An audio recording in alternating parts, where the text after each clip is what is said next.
I saw instances where like they were misquoting, verses from the Quran. Who was misquoting verses? Mainstream media. Really? One was like, kill the infidel, strike their necks wherever you find them. Yes, that does say that in the book. But guess what? It says that in the book? Yeah. But they're not talking about Christians. And in that passage, God's not even talking to the Muslims. He's talking to the angels.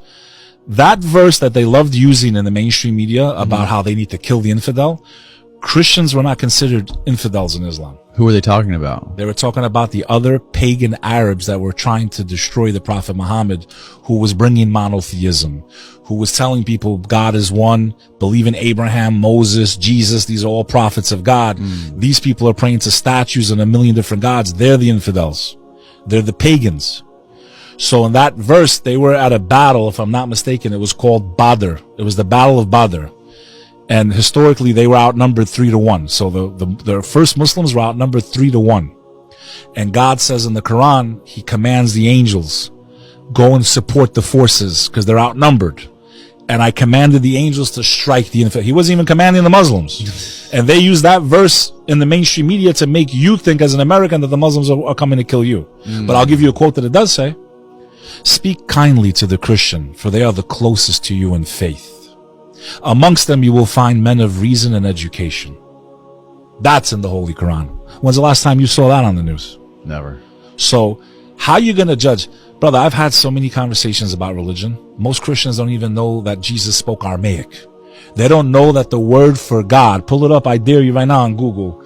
Type in language of Jesus Christ. Do it right now on Google. Show me what power. I'm going to show you how dumb we are as a society and how far away you are listening to this right now, how far away you are from any concept of reality, truth, or being. So what was the language? There it pops up. Now, here's what I want you to do. Let me blow everybody's mind now. Aramaic.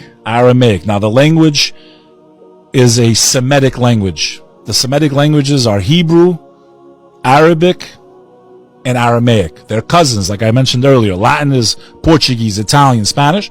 Semitic languages. Now, I want you to type this in. Aramaic, word for God, and watch what pops up. And let me teach you a lesson.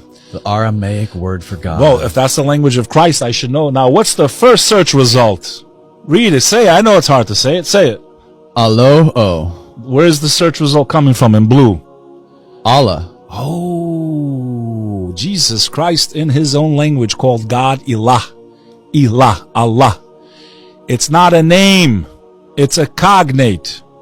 So in Hebrew, it's Elohim or Ilah. In Arabic, it's Allah. It's a word that's the same in 3 languages. It's not a name. Al means the. La means God. It's the same word in the language of Jesus Christ. But during 9/11, all you heard people saying in New York City was F these Muslims and F their. Yeah. That's called ignorance.